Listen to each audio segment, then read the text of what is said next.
Sa mga nagtatanong kung magkano yung pagpaparenew ng inyong driver's license, ito yon, panoorin nyo to.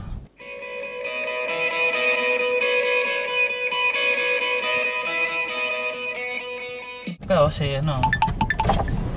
Ano? Saan ka? Absent ka na, sama ka nila sa amin.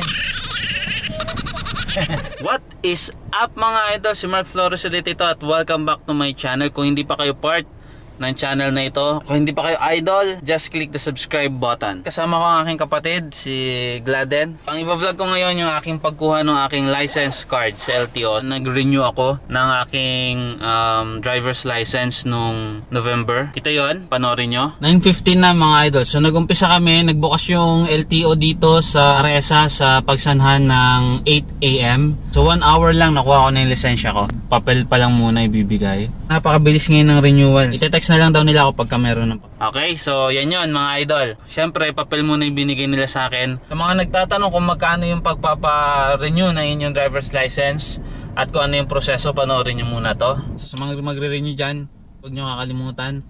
Bago kayo pumunta dito, dapat nakapagpa-photocopy na kayo ng inyong lisensya. Yung harap lang, tapos yung papel, yung resibo nun.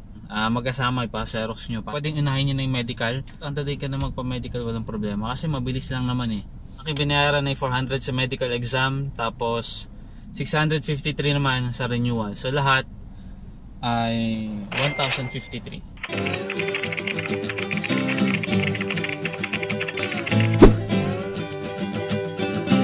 Okay, yan. So napanood nyo na mga idol. After 3 weeks, tinext nila ako ngayon na okay na daw yung aking license card kasi nga nung una papel lang yung binigay nila sa akin. Tara't puntahan na natin, kunin na natin yung aking driver's license card.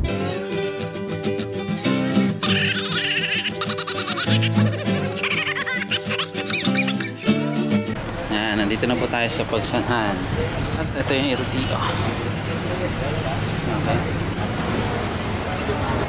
Sa po ay kuha ng card. May text na bunto sa'yo, no? Hindi, 780 lahat natin. Yan na pala yun.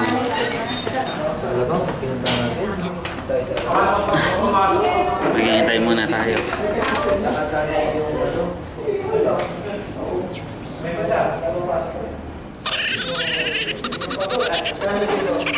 Okay, so yun, pagdating dito kinuha ng guard yung aking resibo. So hintayin na lang natin kung tatawag dito kung ilang oras. So ngayon ay ngayon ay 2:06. Tinawag na Flores. Name signature. Thank you.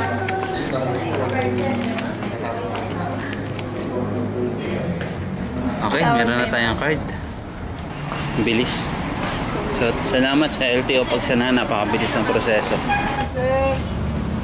Hindi pa umiinit yung puwet ko dun sa upuan na-release na yung ID ko. Sa bagay, mabilis na talaga yung mga ganung proseso. At bago ko tapusin ang video ko sa araw na ito, ang aking shoutout notification ay para kay Charbon Pacho. Salamat idol, maraming salamat sa suporta at sa panunod ng aking mga videos. At sa lahat ng aking subscribers, maraming salamat. At katulad nung palagi kong sinasabi, drive safe.